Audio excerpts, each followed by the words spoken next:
Yo, what's happening everyone? So I need to tell you about what went down on SportsCenter last night, because honestly, I was not expecting the conversation to go in this direction at all, and I'm still thinking about it this morning. I had just finished watching JJ Redick's press conference where he talked about the Lakers signing Kobe Buffkin and the whole buyout market strategy. Made myself some coffee to process everything, turned on ESPN to catch the late edition of SportsCenter, and there was the crew getting ready to discuss the Los Angeles Lakers and their roster moves. But instead of just breaking down the Kobe Buffkin signing or talking about who else might be available on the buyout market, they pivoted into this absolutely wild discussion about whether the Lakers should be pursuing Cam Thomas, who just got waived by the Brooklyn Nets to solve their bench scoring problems. And man, the way this entire segment unfolded had me sitting there completely captivated because they were covering everything from the Lakers' second unit struggles to their need for shot creation to whether signing a pure scorer like Thomas makes sense when you're trying to compete for a championship with LeBron James and Luka Doncic. Hey, what's up everyone? Real quick before we get into everything, that like button is literally what determines if this reaches hundreds or thousands of fans. Takes 1 second, but makes a huge impact on the channel's growth. Just smash that like button right now. It's the easiest thing you can do, but honestly the biggest way to support this content. Every single like pushes this further, so hit it now. The show opened in this really analytical way because instead of immediately jumping into the Cam Thomas discussion, the SportsCenter anchors started by breaking down JJ Redick's comments about the buyout market and what the Lakers are looking for. They were talking about how Reick said that the buyout market very rarely produces a player that actually impacts a team's playoff chances, how you need to make sure buyout guys are healthy and ready to play, and how the Lakers decided to go with Kobe Buffkin because they didn't want to risk losing him to another team. The anchors were explaining how this shows the Lakers are thinking about both the present and the future with their roster construction. One of the anchors jumped in and started breaking down the Lakers' bench scoring problem and why it's been such a massive issue all season long. He was talking about how the Lakers have one of the worst scoring benches in the entire NBA, how they struggle to generate any offense when LeBron and Luka sit down, and how that's going to be a huge problem in the playoffs when rotations get shorter and every possession matters. He made this really compelling point about how championship teams need multiple guys who can get buckets, and right now the Lakers are way too dependent on their stars. Another anchor came in and started talking about the specific situations where the Lakers offense completely stalls out. She was explaining how when LeBron goes to the bench or when Luka is having an off night, the Lakers don't have anyone who can just go create their own shot and get the team going. She was breaking down how their second unit struggles to even run basic offense sometimes, and how that puts enormous pressure on the starters to play heavy minutes and carry the entire offensive load. The first anchor brought the conversation specifically to Cam Thomas, and this is where things really got interesting. He started explaining Thomas's situation with the Nets and why he just became available.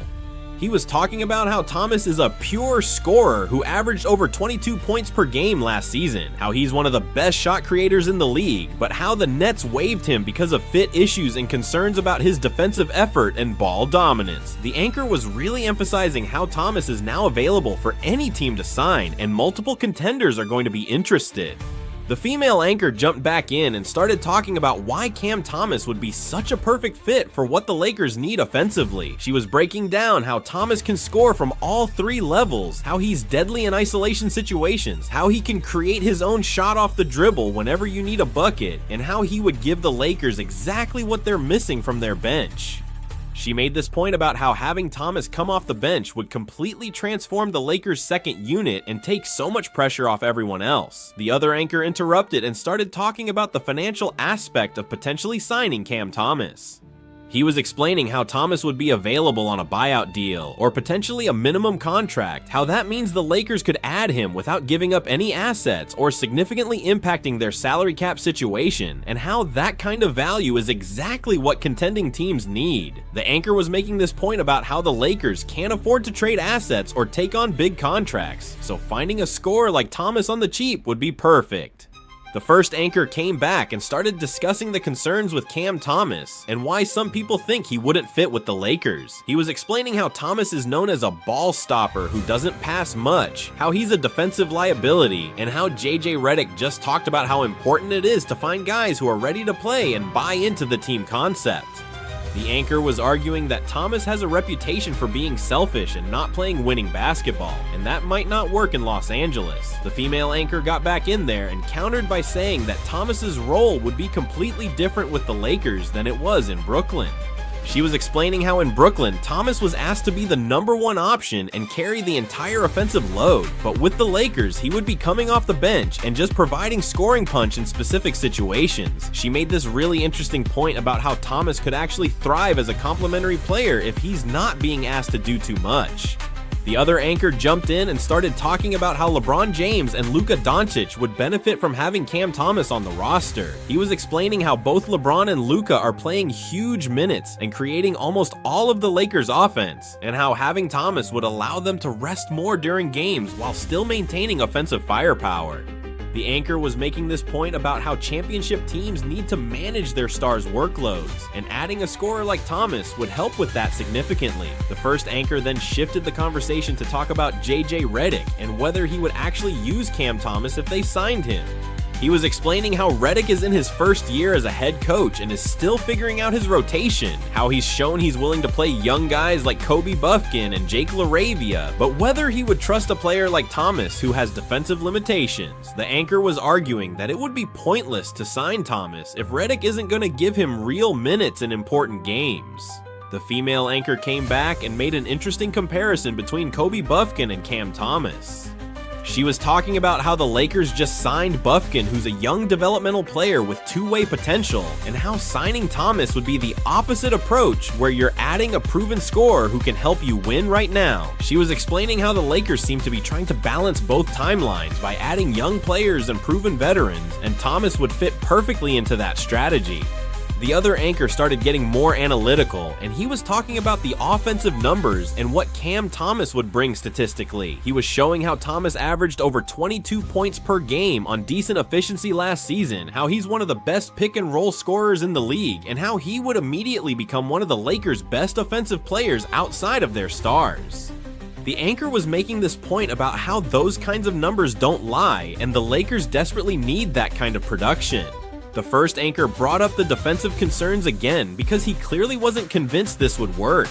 He was talking about how the Lakers have actually been a pretty good defensive team this season, how they have guys like Anthony Davis anchoring the defense, and whether they can afford to have a weak link like Thomas on the floor. He was arguing that in playoff basketball, teams will target weak defenders relentlessly, and that could be a major problem for the Lakers. The female anchor jumped back in and started talking about how the Lakers could scheme around Thomas's defensive limitations. She was explaining how they could hide him on the worst offensive player, how they could play him in lineups with multiple good defenders, and how having Anthony Davis protecting the rim means they can afford to take some risks defensively. She made this point about how every player has weaknesses, and it's the coach's job to put them in positions to succeed. The other anchor came back and started discussing the buyout market alternatives and who else the Lakers could target instead of Cam Thomas. He was going through names like Haywood Highsmith, Lonzo Ball, and Matisse Thybulle, who have all been mentioned as potential buyout candidates, and explaining what each player would bring compared to Thomas. The anchor was arguing that maybe the Lakers should prioritize defense and two-way play over pure scoring. The first anchor interrupted and made a really strong point about how rare pure scorers like Cam Thomas are. He was explaining how there are plenty of 3-and-D role players available, but there are very few guys who can just go get you 20 points off the bench whenever you need it. He was arguing that the Lakers should jump at the opportunity to add Thomas because that kind of offensive talent doesn't become available very often. The female anchor got back in there and started talking about the urgency of the Lakers situation. She was explaining how LeBron is 40 years old and this might be his last real chance to win another championship, how Luka is in his prime and they need to maximize this window, and how they can't afford to waste time being conservative. She was making this passionate argument about how the Lakers need to be aggressive and take some risks if they want to compete for a title. The other anchor jumped in and started talking about the culture fit and whether Cam Thomas would mesh with the Lakers locker room. He was explaining how the Lakers have a strong veteran presence with LeBron and AD, how they've built a good team culture, and whether adding a player with Thomas's reputation would disrupt that. The anchor was expressing concern that Thomas might be a bad influence or create chemistry issues. Yo, what's happening, everyone? So I need to tell you about what went down on SportsCenter last night because honestly, I was completely surprised by where this conversation went and I'm still thinking about it this morning. I had just finished reading about Luke Kennard's performance with the Lakers and how he's been shooting lights out but not getting enough attempts. Made myself some coffee to process all the roster moves the Lakers might need to make. Turned on ESPN to catch the late edition of SportsCenter, and there was the crew getting ready to discuss the Lakers and their backcourt situation with Luka Doncic now in the fold. But instead of just breaking down whether Luke Kennard should start or talking about how the Lakers need to get him more shots, they pivoted into this absolutely wild discussion about whether the Lakers should be pursuing Tyus Jones to add some much needed stability and organization to their offense when LeBron and Luka need rest. And man, the way this entire segment unfolded had me sitting there completely captivated because they were covering everything from the Lakers' need for a true facilitator, to their backcourt depth issues, to whether adding a high IQ point guard like Jones makes sense when you're trying to balance three ball-dominant stars in LeBron, Luka, and Austin Reeves. Hey, what's up everyone? Real quick before we get into everything, that like button is literally what determines if this reaches hundreds or thousands of fans. Takes 1 second, but makes a huge impact on the channel's growth. Just smash that like button right now. It's the easiest thing you can do, but honestly the biggest way to support this content, every single like pushes this further, so hit it now. The show opened in this really analytical way because instead of immediately jumping into the Tyus Jones discussion, the SportsCenter anchors started by breaking down Luke Kennard's performance since joining the Lakers and why he's been so valuable.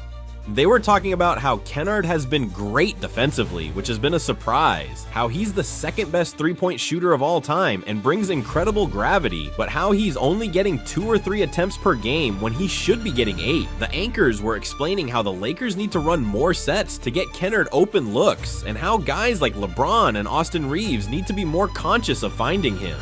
One of the anchors jumped in and started breaking down the Lakers' starting lineup and why there's been so much debate about who should start alongside Luka Doncic. He was talking about how you have 4 locks in Luka, Austin Reeves, LeBron, and DeAndre Ayton, but how that 5th spot is up for debate between Marcus Smart, Jared Vanderbilt, and potentially Luke Kennard. The anchor was making this really compelling point about how Kennard might be the best fit next to Luka because he provides the spacing that none of the other guys do, and how Luka needs shooters around him to operate effectively. Another anchor came in and started talking about the ball handling and playmaking issues the Lakers have when LeBron sits or when Luka is off the floor. She was explaining how Austin Reeves is a good playmaker, but he's inconsistent, how they don't really have a true point guard who can run the offense steadily, and how that's been a problem all season. She was breaking down how championship teams need multiple guys who can facilitate and make the right decisions with the basketball, and right now the Lakers are too dependent on LeBron and Luka. The first anchor brought the conversation specifically to Tyus Jones, and this is where things got really interesting. He started explaining Jones's situation and why he would be such a perfect fit for what the Lakers need. He was talking about how Jones has the highest assist-to-turnover ratio in the league year after year, how he's a true floor general who can organize an offense, and how he doesn't need to score to be effective. The anchor was really emphasizing how Jones would take so much pressure off LeBron and Luka by being able to run the second unit effectively and keep the offense flowing. The female anchor jumped back in and started talking about why the Lakers specifically need someone like Tyus Jones to stabilize their backcourt. She was explaining how when you have 3 ball-dominant players in LeBron, Luka, and Austin Reeves, you need guys who can play off them and don't need the ball to be effective. She made this point about how Jones is perfect for that role because he can facilitate, he can defend, and he can hit open threes when needed, but he doesn't need to dominate possessions to make an impact. The other anchor interrupted and started talking about the financial aspect of potentially acquiring Tyus Jones. He was explaining how Jones makes around $7 million per year, which is a very manageable contract, how the Lakers could use that contract in trade packages to match salaries, and how adding someone like Jones wouldn't prevent them from making other moves. The anchor was making this argument about how smart teams add quality role players on reasonable contracts, and Jones fits that mold perfectly. The first anchor came back and started discussing how Tyus Jones would specifically help Luka Doncic. He was explaining how Luka likes to dominate the ball in the first quarter and take a ton of shots, but how eventually he needs help facilitating and running the offense. The anchor was arguing that Jones could take over those duties when Luka needs a breather, or when the Lakers want to play more of a traditional offense, and that would keep Luka fresh for the fourth quarter. The female anchor got back in there and started talking about the leadership aspect and what Jones would bring to the locker room. She was explaining how the Lakers have a lot of talent, but they don't really have a vocal leader in the backcourt besides LeBron, and how Jones has that reputation throughout the league. She made this point about how Jones is a veteran who's been on multiple teams and understands how to play winning basketball, and that kind of experience would be invaluable for a Lakers team trying to win a championship. The other anchor jumped in and started talking about how Tyus Jones would help with the turnovers and decision-making issues the Lakers have had. He was explaining how the Lakers sometimes turn the ball over in crucial situations because guys are trying to make the highlight play instead of the right play, and how Jones never does that. The anchor was making this argument about how ball security is crucial in playoff basketball, and Jones is one of the best in the league at taking care of the basketball. The first anchor then shifted the conversation to talk about how Jones would fit into JJ Redick's system. He was explaining how Reick is a first-year head coach who's still figuring out his rotations, and how having a veteran point guard like Jones would make his job so much easier. The anchor was arguing that Jones could be like an extension of the coaching staff on the floor because he always makes the right read and puts guys in positions to succeed. The female anchor came back and started discussing the defensive side and whether Jones would fit into what the Lakers are trying to do. She was talking about how Luke Kennard has been surprisingly good defensively, and how Jones is also a solid defender who understands positioning and rarely makes mistakes. She was explaining how the Lakers need defenders who can stay in front of their man and communicate, and Jones checks both of those boxes even if he's not an elite lockdown guy. The other anchor started getting more analytical, and he was talking about Jones's stats and what he brings statistically. He was showing how Jones has consistently been one of the best assist-to-turnover ratio guys in the league, how he shoots a decent percentage from three, and how he's efficient with his possessions. The anchor was making this point about how efficiency matters more than volume sometimes, and Jones is one of the most efficient players in the league. The first anchor brought up Austin Reeves and how adding Jones would impact the young guard. He was explaining how Reeves has been great this season, but how he's been inconsistent from three and how he sometimes tries to do too much. The anchor was arguing that having Jones on the roster would take pressure off Reeves and allow him to focus more on scoring rather than trying to facilitate everything. The female anchor jumped back in and started talking about the bench production and why the Lakers desperately need help there. She was explaining how the Lakers bench has been inconsistent all season, how they don't have reliable scoring or playmaking when the starters sit, and how Jones would immediately stabilize that second unit. She made this really passionate argument about how championship teams win because of their depth, not just their stars, and the Lakers need to invest in that depth. The other anchor came back and started discussing how Tyus Jones has performed in big moments throughout his career. He was explaining how Jones hit the game winner in the NCAA championship, how he's been in playoff games, and how he never gets rattled. The anchor was making this point about how when you get to the playoffs and games slow down, you need guys who have been there before and won't panic, and Jones is exactly that type of player. The first anchor then brought the conversation to the comparison between Jones and other backup point guards in the league. He was explaining how teams like Boston and Denver have quality backup point guards who can run the offense, and how the Lakers are at a disadvantage without someone like that. The anchor was arguing that if the Lakers are serious about competing for a championship, they need to address this glaring weakness. The female anchor got back in there and started talking about the trade deadline and free agency, and when the Lakers could potentially acquire Jones. She was explaining how Jones is under contract, but how the right offer could get him, or how they could wait until the summer if he becomes a free agent. She made this point about how the Lakers need to be proactive rather than reactive, and pursuing Jones now shows they're thinking ahead. The other anchor jumped in and started talking about LeBron James specifically, and how adding Jones would help the aging superstar.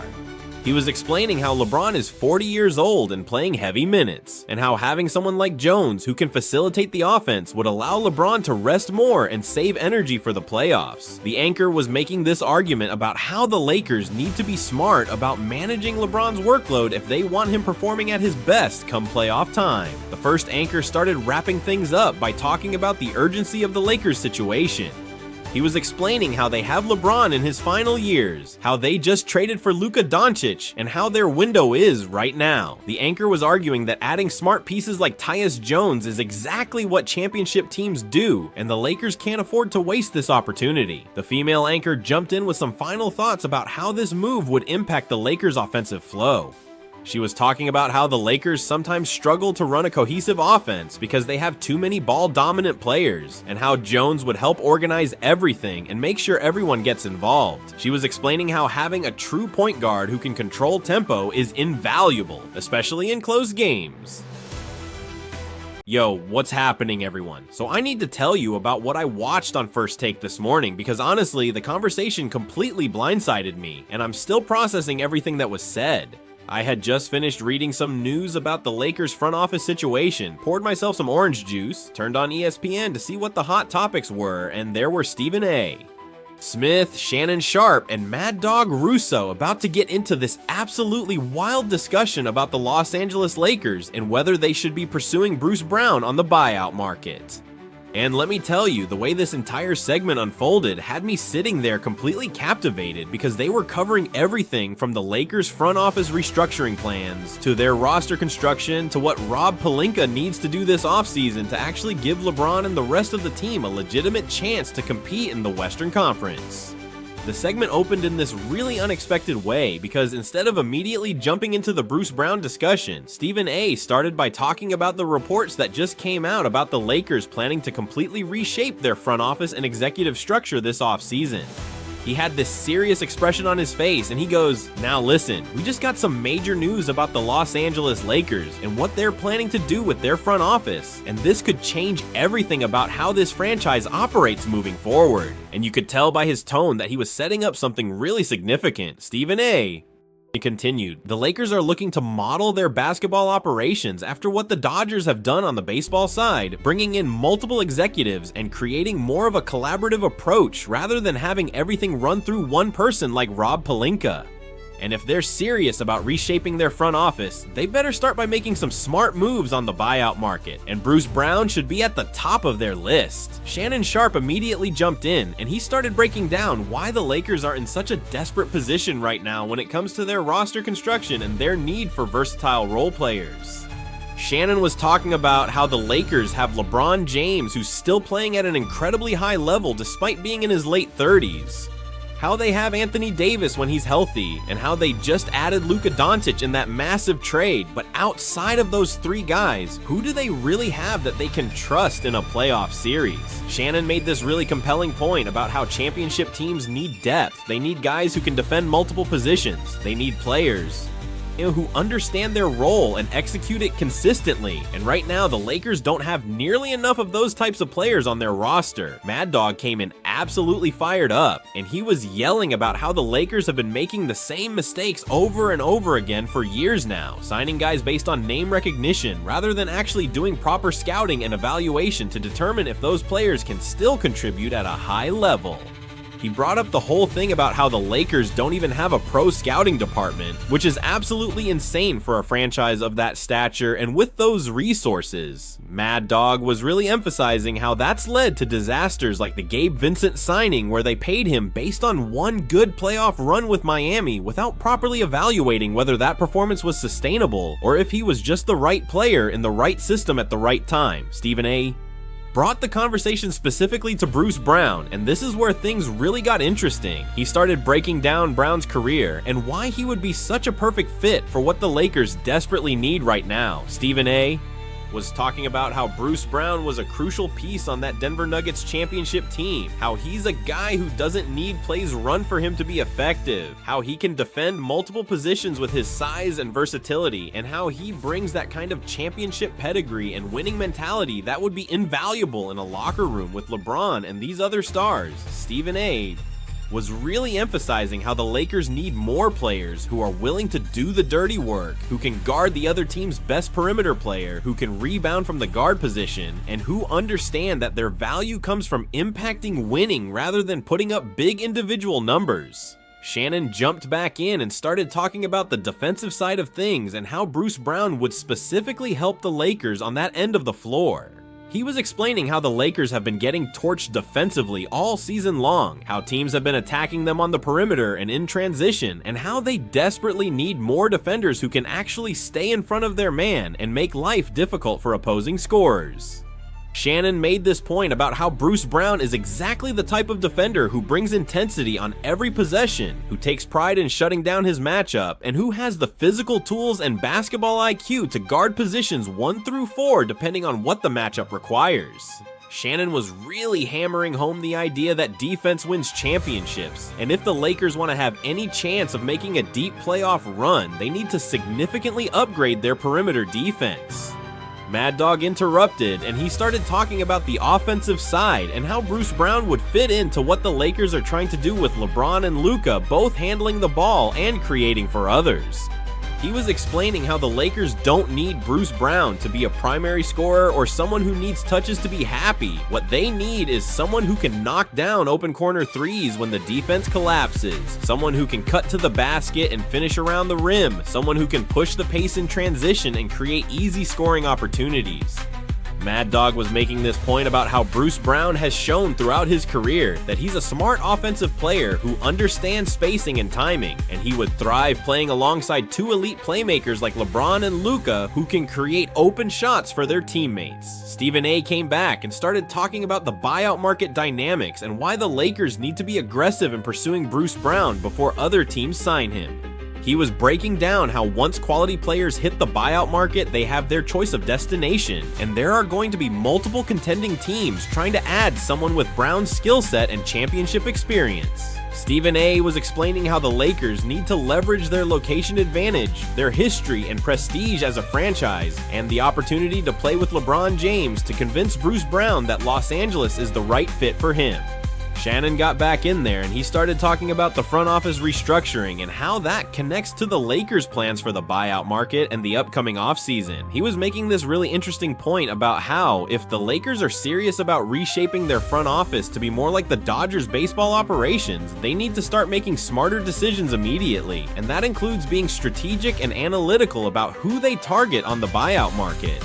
Shannon was explaining how a properly functioning front office with a pro scouting department would have identified Bruce Brown as a perfect fit for this roster months ago, and they would have already had a plan in place to pursue him aggressively as soon as he became available. Mad Dog jumped in and started talking about Rob Pelinka and whether he should be the one leading this front office restructuring, or if the Lakers need to bring in someone else to take over basketball operations. He was yelling about how Pelinka has made some really questionable decisions over the years, but he's also made some good moves, and a lot of the Lakers' problems have actually come from ownership interference rather than Pelinka's actual basketball judgment. Mad Dog was making this point about how if they're going to keep Pelinka in place, they need to surround him with smart basketball people who can help with scouting and evaluation and cap management, because no one person can do everything themselves. Stephen A. then shifted the conversation to talk about the championship window and why the Lakers need to act with urgency this offseason. He was breaking down how LeBron James is going to be 40 years old next season, how Anthony Davis has had injury issues throughout his career, and how they just traded significant assets to acquire Luka Doncic, which means they're clearly in win-now mode. Stephen A. was explaining how when you have that kind of championship window, you cannot afford to waste time or make mistakes with your roster construction. Every decision matters, and signing someone like Bruce Brown who can immediately contribute and help you win games in the playoffs should be a no-brainer. Shannon came back and he started talking about the specific matchups in the Western Conference and how Bruce Brown would help the Lakers against the elite teams they'd need to beat to win a championship. He was breaking down how the Nuggets have Jamal Murray and multiple scorers who can attack you, how the Thunder have Shai Gilgeous-Alexander, who's one of the best guards in the league, how the Timberwolves have Anthony Edwards, who's explosive and difficult to contain. Shannon was explaining how having Bruce Brown would give the Lakers more options defensively to throw different looks at these elite scorers, and that versatility could be crucial in a 7-game playoff series where you need to make adjustments.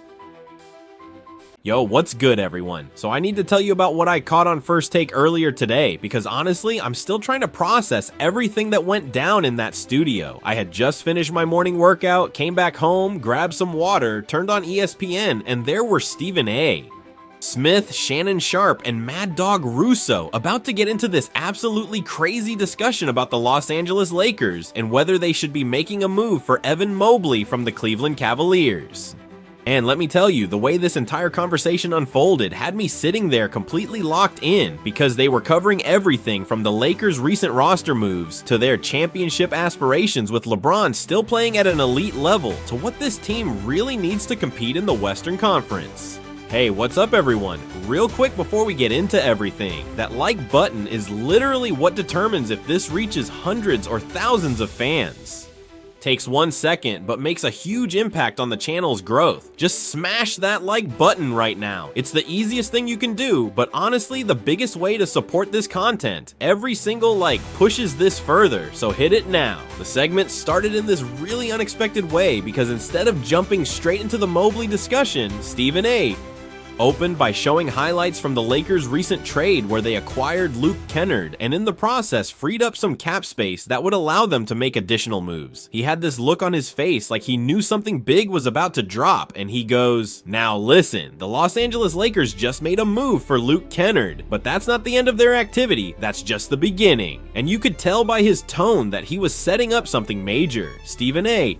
continued, "The Lakers have freed up roster flexibility. They have the ability to make more moves, and if I'm running that organization, I'm picking up the phone and calling Cleveland about Evan Mobley right now." Shannon Sharpe immediately jumped in and he started breaking down why the Lakers are in such a desperate position when it comes to their front court and interior defense.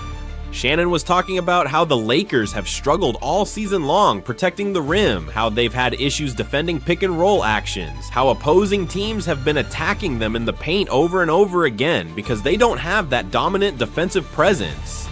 Shannon made this really compelling point about how when you have LeBron James still playing at an all-NBA level in what are likely his final years, you cannot afford to waste those years with a roster that has glaring weaknesses. And right now, the Lakers' biggest weakness is clearly their lack of an elite defensive big man. Mad Dog came in absolutely fired up, and he was yelling about how the Lakers just won a championship a few years ago. And since then, they've been trying to patch things together with veteran minimum guys and mid-level exceptions instead of making bold moves to add legitimate star-level talent. He brought up how the Western Conference is absolutely loaded with teams that have dominant big men, how the Nuggets have Nikola Jokic, how the Timberwolves have Karl Anthony Towns and Rudy Gobert, how the Suns have multiple talented bigs, and how the Lakers need to match up with those teams if they want any chance of competing for a championship. Mad Dog was really emphasizing how you can't just hope things work out, you have to be proactive and aggressive about addressing your weaknesses. Stephen A. brought the conversation specifically to Evan Mobley, and this is where things really got interesting. He started breaking down Mobley's skill set and why he would be such a perfect fit for what the Lakers desperately need right now. Stephen A. was talking about how Mobley is not just some traditional big man who only plays drop coverage and clogs up the paint. He's a versatile defender who can guard multiple positions. He can switch onto guards on the perimeter. He's an elite rim protector who alters shots even when he doesn't block them, and he's got the mobility and lateral quickness to fit into any defensive scheme. Stephen A. was really emphasizing how rare it is to find a big man in today's NBA, with Mobley's combination of size, length, defensive instincts, and versatility. Shannon jumped back in and started talking about the offensive side of things and how Mobley would fit into what the Lakers are trying to do with their offense.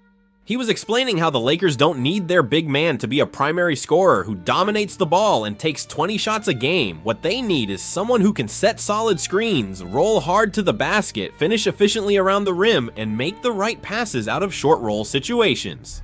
Shannon made this point about how Mobley is actually perfect for that role because he's shown throughout his career that he has soft hands, he's a willing passer, he doesn't need a ton of touches to be effective, and he can space the floor a little bit with his ability to hit mid-range shots. Mad Dog interrupted and he started talking about the urgency of the situation for the Lakers and why they need to make a move now rather than waiting and hoping their current roster figures things out. He was yelling about how LeBron James is in his late 30s, how Anthony Davis has been dealing with injuries throughout his career, how this championship window is not going to stay open forever, and how the Lakers owe it to LeBron to give him the best possible chance to compete for another title before he retires. Mad Dog made this really passionate argument about how you can't be conservative when you have one of the greatest players of all time still playing at an elite level. You have to be willing to make bold moves and take risks to maximize that window. Stephen A came back and started talking about the Cavaliers' perspective and why Cleveland might actually be willing to discuss trading Evan Mobley even though he's one of their best young players. He was explaining how the Cavs are in this interesting situation where they have multiple talented big men with Mobley and Jarrett Allen, and there have been questions about whether those two can really maximize each other's potential playing together long term. Stephen A was speculating that if the right offer came along, if a team like the Lakers came calling with significant assets, Cleveland would have to seriously consider it because they could use those assets to build around Darius Garland and Donovan Mitchell in a different way that might fit better. Shannon got back in there and he started talking about what it would actually cost for the Lakers to acquire Evan Mobley, and this part of the discussion was fascinating because they really got into the details. He was breaking down different trade scenarios, talking about how maybe it would have to include Austin Reeves and multiple first-round picks, or maybe it would involve Rui Hachimura and future draft capital, or maybe some combination of young players and picks that would make the salaries work. Shannon was being realistic about the fact that the Cavaliers aren't just going to give away a player of Mobley's caliber for nothing. It's going to take a significant package to even get Cleveland to pick up the phone. Mad Dog jumped in and started talking about the sacrifice that would be required to make a trade like this happen and whether the Lakers should be willing to make that sacrifice.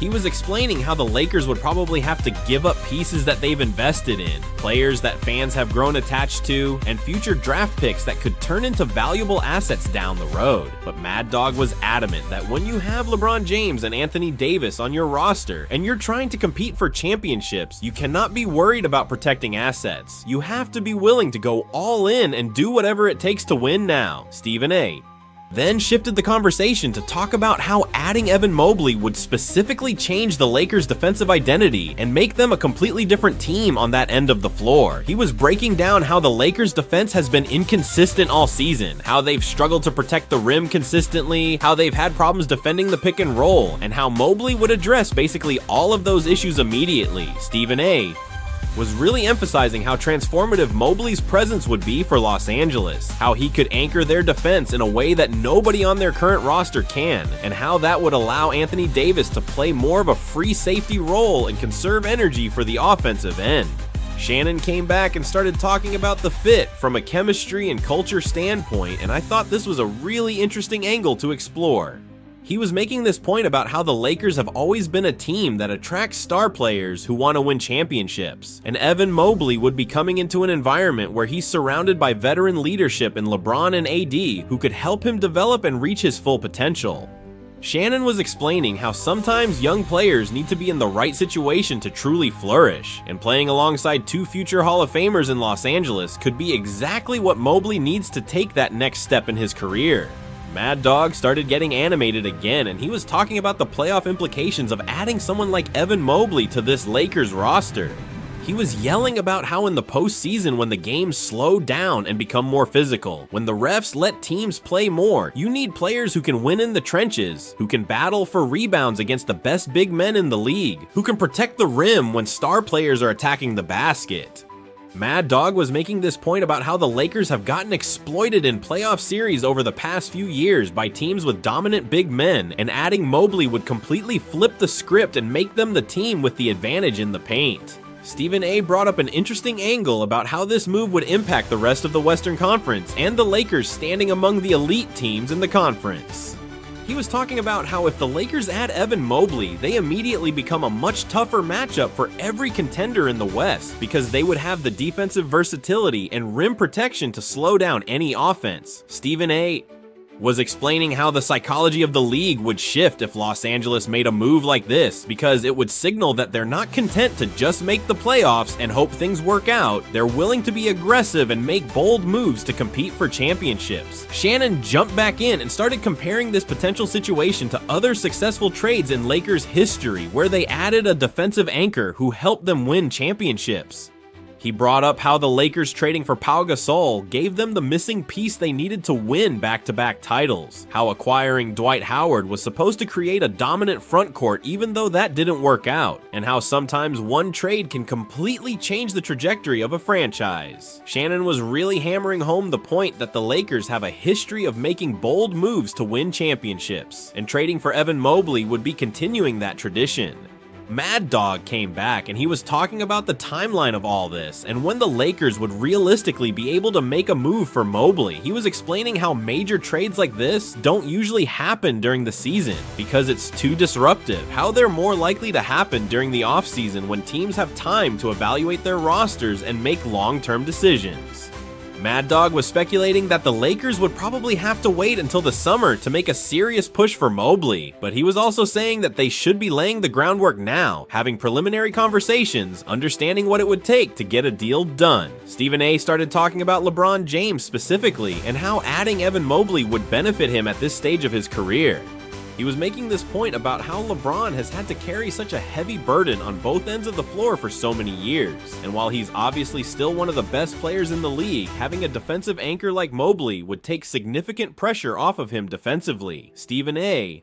was explaining how when you have an elite rim protector behind you, it allows your perimeter defenders to be more aggressive because they know they have help if they get beat, and that would be huge for preserving LeBron's energy for the offensive end where he's most valuable. Shannon got back in there and he started talking about the development aspect and how the Lakers coaching staff and veteran leadership could help Evan Mobley unlock parts of his game that we haven't fully seen yet. He was explaining how Mobley is already really good, but he hasn't reached his ceiling yet, and playing with LeBron James, who is one of the smartest basketball players ever, would create opportunities for Mobley to learn and grow in ways that might not be available to him in Cleveland. Shannon made this point about how the Lakers have a track record of helping players develop and reach their potential, and Mobley could be the next player to benefit from that environment. Yo, what's happening, everyone? So I need to tell you about what went down on First Take this morning, because honestly, I was not expecting the conversation to go in this direction at all, and it's still on my mind hours later. I had just finished reading about the Lakers signing Kobe Buffkin to a deal, and all the debate around whether that was the right move or not made myself some coffee to start my day, turned on ESPN to see what the hot takes would be, and there were Stephen A. Smith, Shannon Sharp, and Mad Dog Russo getting ready to discuss the Los Angeles Lakers and their roster construction, but instead of just debating whether Buffkin was the right buyout signing or talking about the other available players, they pivoted into this absolutely wild discussion about whether the Lakers should be making a serious push to acquire Kawhi Leonard from the LA Clippers to form a legitimate Big Three with LeBron James and Luka Doncic. And man, the way this entire segment unfolded had me sitting there completely captivated because they were covering everything from the Lakers' championship aspirations to their need for elite two-way players to whether trading significant assets for an injury-prone superstar like Kawhi makes sense when you're trying to maximize LeBron's final years. Hey, what's up everyone? Real quick before we get into everything, that like button is literally what determines if this reaches hundreds or thousands of fans. Takes 1 second, but makes a huge impact on the channel's growth. Just smash that like button right now. It's the easiest thing you can do, but honestly the biggest way to support this content, every single like pushes this further, so hit it now. The show opened in this really passionate way because instead of immediately jumping into the Kawhi Leonard discussion, Stephen A. started by absolutely going off about Rob Pelinka and how Lakers fans need to make up their minds about what they want from the front office. He had this frustrated look on his face and he goes, "Now listen, Lakers fans have been screaming for years that they need to get younger and more athletic." And then Rob Pelinka goes out and signs Kobe Buffkin, a 22-year-old with upside and potential, and what do the fans do? They complain. And you could tell by his tone that he was genuinely annoyed. Stephen A. Continued. But here's my question for Lakers fans and for the organization. Is signing young developmental players like Bufkin really going to help you win a championship with LeBron James still playing at an elite level? Or do you need to make a blockbuster move and go get a proven superstar who can help you win right now?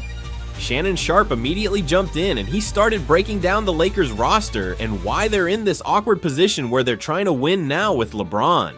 While also building for the future, Shannon was talking about how the Lakers have LeBron, who's still playing at an incredibly high level, how they have Luka Doncic, who's in his prime, how they have Austin Reeves and some other solid pieces, but they don't have that third star who can take them over the top. Shannon made this really compelling point about how in today's NBA, if you want to win championships, you need at least 2 and preferably 3 legitimate superstars, and right now, the Lakers only have 2. Mad Dog came in absolutely fired up, and he was yelling about how the Lakers have been wasting LeBron's final years by being conservative and not making bold moves to improve the roster.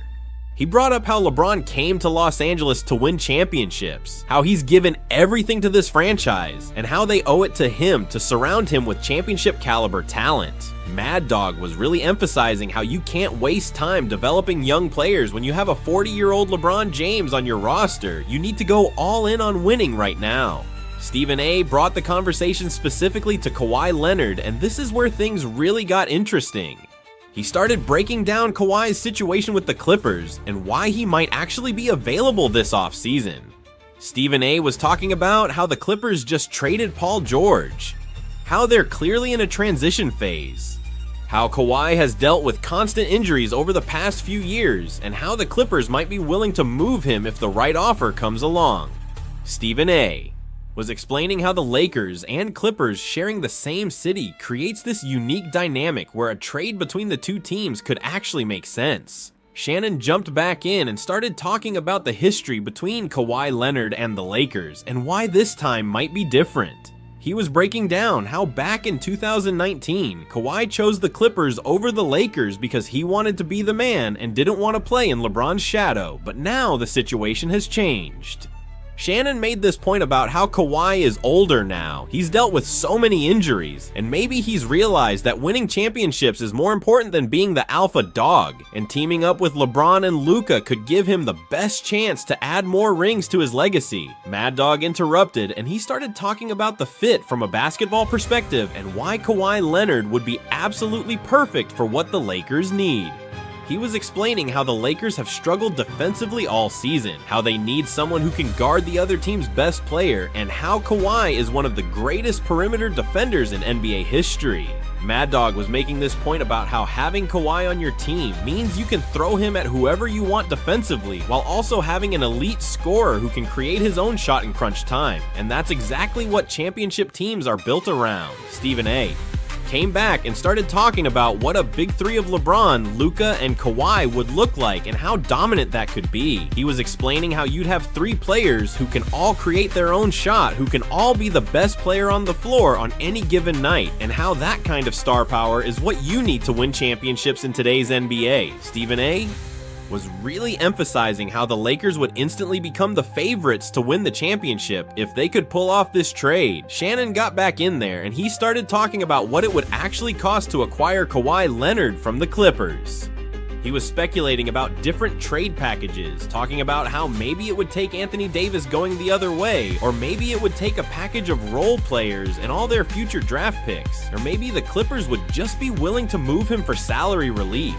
Shannon was being realistic about the fact that the Clippers aren't just going to give away a former Finals MVP for nothing, but he was also saying that Kawhi's value has decreased significantly because of his injury history. Mad Dog jumped in and started talking about the injury concerns with Kawhi Leonard and whether the Lakers should be worried about trading significant assets for a player who's been so injury prone. He was explaining how Kawhi has missed huge chunks of the last several seasons, how he's constantly dealing with knee issues, and how there's no guarantee he can stay healthy for a full playoff run. Mad Dog was making this point about how the Lakers can't afford to mortgage their future for a player who might not be available when they need him most. Stephen A. then shifted the conversation and argued that the reward is worth the risk when you're talking about a player of Kawhi Leonard's caliber. He was explaining how when Kawhi is healthy, he's still a top 10 player in the world, how he's proven he can be the best player on a championship team multiple times, and how the Lakers are in win now mode, so they have to take these kinds of calculated risks. Stephen A. was passionate about how sometimes you have to bet everything on winning championships when you have a player like LeBron James on your roster. Shannon came back and he made an interesting point about how adding Kawhi would specifically help LeBron and Luka by taking pressure off both of them. He was talking about how right now LeBron and Luka have to do too much offensively and defensively, but if you add Kawhi, who can guard the best player and also create his own offense, it allows LeBron and Luka to pick their spots and save energy for when it matters most. Shannon was arguing that this kind of load management through personnel is exactly what older superstars need to stay effective deep into the playoffs. Mad Dog started getting animated again, and he was talking about how this would be the ultimate statement move by the Lakers. He was explaining how the Lakers pride themselves on being championship or bust, how they're not satisfied with just making the playoffs, and how trading for Kawhi would show the entire league that they're serious about winning titles. Mad Dog was really passionate about how this move would energize the fan base and sell out every game at Crypto.com Arena. Stephen A. brought up the financial aspect of potentially acquiring Kawhi Leonard and how the Lakers would manage his massive contract along with LeBron and Luka's deals. He was talking about how all three players are making max money, how that would eat up basically the entire salary cap, and how they'd have to fill out the rest of the roster with minimum contracts and young players. Stephen A. was explaining how this is where having a good front office matters, because you need to find value players who can contribute without breaking the bank. Shannon jumped back in and started talking about JJ Redick and how he would utilize a big three of LeBron, Luka, and Kawhi. He was explaining how Redick is a first-year head coach who's still learning, but having three superstars would make his job so much easier because he can just run simple sets and let them create. Shannon was arguing that having that much talent solves a lot of coaching problems and would allow Redick to focus on defense and rotations rather than worrying about generating offense. Mad Dog came back and he was talking about what the Lakers' rotation would look like if they successfully acquire Kawhi Leonard. He was painting this picture of having LeBron, Luka, and Kawhi as your top three players, surrounding them with shooters and defenders who understand their roles, and how that would make the Lakers incredibly difficult to beat. Mad Dog was making this point about how you don't need a deep roster when you have three superstars, you just need role players who can make open shots and play defense. Stephen A. started talking about the competitive landscape of the Western Conference and how the Lakers would stack up with Kawhi on the roster. He was explaining how the Thunder are the favorites right now, how the Spurs have generational talent in Victor Wembanyama, how teams like the Nuggets and Suns still have championship cores, and how the Lakers with Kawhi would be right there with all of them as legitimate contenders. Stephen A. was really emphasizing how this move would shift the entire balance of power in the conference. Alright everyone, so let me tell you what happened on First Take this morning, because honestly, I was not prepared for where this conversation went, and it's still rattling around in my head hours later. I had just woken up, made myself some breakfast, turned on ESPN to catch up on the latest sports talk, and there were Stephen A. Smith, Shannon Sharpe, and Mad Dog Russo getting ready to discuss the Los Angeles Lakers and their recent acquisition of Luke Kennard. But instead of just breaking down Kennard's debut performance or talking about how he fits with LeBron and Luka, they pivoted into this absolutely wild discussion about whether the Lakers should be pursuing Jaden Ivey from the Detroit Pistons to add even more youth and explosiveness to their backcourt. And man, the way this entire segment unfolded had me completely glued to the screen, because they were covering everything from the Lakers' need for athletic playmakers, to Luke Kennard's impact on spacing, to whether trading for a young guard like Ivey makes sense when you're trying to win championships with LeBron still playing at an elite level. Hey, what's up everyone? Real quick before we get into everything, that like button is literally what determines if this reaches hundreds or thousands of fans. Takes 1 second, but makes a huge impact on the channel's growth. Just smash that like button right now. It's the easiest thing you can do, but honestly the biggest way to support this content, every single like pushes this further, so hit it now. The show opened in this really unexpected way because instead of immediately jumping into the Jaden Ivey discussion, Stephen A. started by praising Luke Kennard's debut performance for the Lakers and breaking down all the things he did well in his first game. He had this satisfied look on his face and he goes, "Now listen, Luke Kennard just showed the Los Angeles Lakers exactly what they got when they traded for him, and he checked every single box you could possibly want." And you could tell by the way he paused that he was about to make a major point. Stephen A.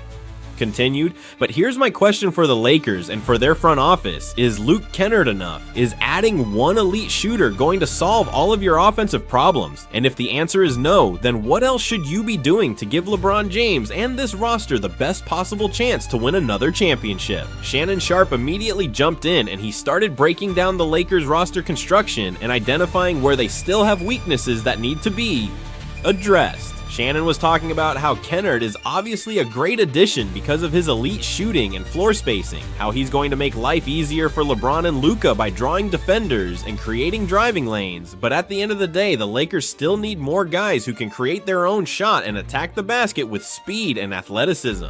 Shannon made this really compelling point about how the Lakers have struggled all season when LeBron isn't on the floor because they don't have enough secondary playmakers who can generate offense, and that's a major problem that needs to be fixed if they want to compete for a championship.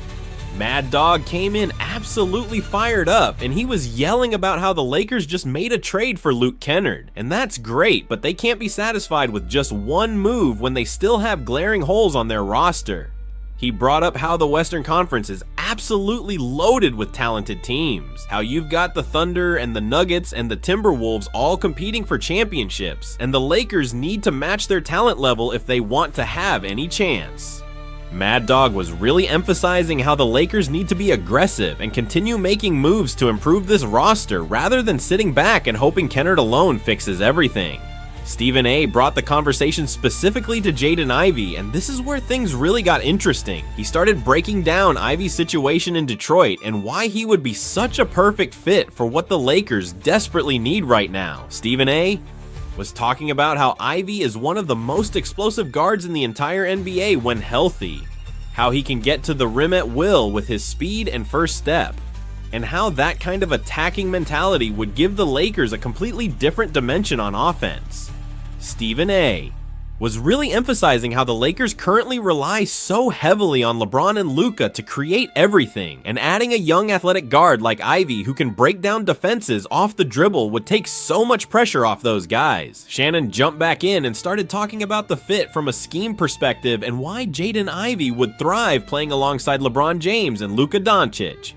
He was breaking down how both LeBron and Luka are elite playmakers who command so much defensive attention, and having a guard like Ivey who can attack when defenses collapse on those guys would create easy scoring opportunities. Shannon made this point about how Ivey's ability to get downhill and finish at the rim would be devastating when he's playing with two guys who can find him in the right spots and get him the ball when he has a head of steam going to the basket. Mad Dog interrupted, and he started talking about the defensive side of things and how Jaden Ivey would help the Lakers on that end of the floor. He was explaining how the Lakers have struggled all season defending quick athletic guards, how teams with elite point guards have given them problems, and how adding Ivey's length and lateral quickness would help shore up that weakness. Mad Dog was making this point about how Ivey has the physical tools to be a really good defender when he's engaged and playing hard, and putting him in a situation where he's playing for a championship with LeBron might bring out the best in him defensively. Stephen A. came back and started talking about what it would actually cost to acquire Jaden Ivey from Detroit. He was speculating about different trade packages, talking about how maybe it would take some combination of young players and draft picks, or maybe the Lakers could offer some veterans that the Pistons might be interested in as they continue their rebuild. Stephen A. was being realistic about the fact that the Pistons aren't just going to give away a young talented guard for nothing, but he was also saying that Ivey's value might not be as high as it once was because of his inconsistency and injury history. Shannon got back in there and he started talking about the timeline and why this move makes sense for the Lakers right now. He was explaining how LeBron James is not getting any younger, how the Lakers are clearly in win now mode, and how adding a 24-year-old like Jaden Ivey who can contribute immediately while also being part of the future makes perfect sense. Shannon made this point about how you can't waste LeBron's remaining elite years by being conservative with your roster moves. You have to be aggressive and add talent wherever you can find it.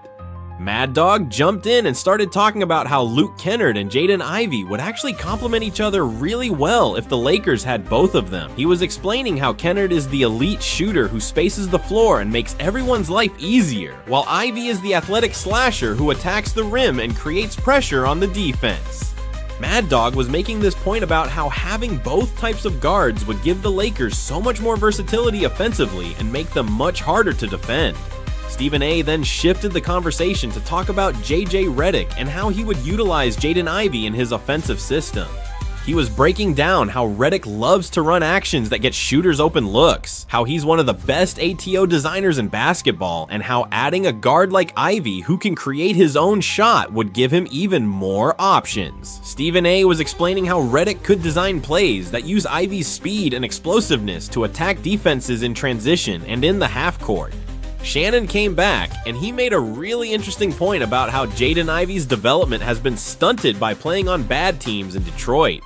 He was talking about how Ivey hasn't had the benefit of playing with veteran leaders who can teach him how to be a professional, how he hasn't had elite coaching that can maximize his strengths and minimize his weaknesses, and how all of that would change if he came to the Lakers. Shannon was arguing that putting Ivey in an environment where he's learning from LeBron James every single day and playing for a coach like JJ Redick could unlock a whole different level of his game. Mad Dog started getting animated again, and he was talking about the gravity that Luke Kennard creates and how that would specifically benefit Jaden Ivey. He was explaining how when you have an elite shooter like Kennard on the floor, defenses have to stay glued to him, which creates driving lanes for guards who can attack the basket. Mad Dog was making this point about how Ivey would have so much more space to operate with Kennard on the floor, and that combination could be really dangerous for opposing defenses. Stephen A brought up the financial aspect of potentially acquiring Jaden Ivey and how it would impact the Lakers' salary cap situation. He was talking about how Ivey is still on his rookie contract, which makes him incredibly valuable because you're getting a talented young player at a team-friendly price, and how that kind of contract flexibility is important for a team like the Lakers, who are already paying max money to LeBron and have other expensive contracts on the books.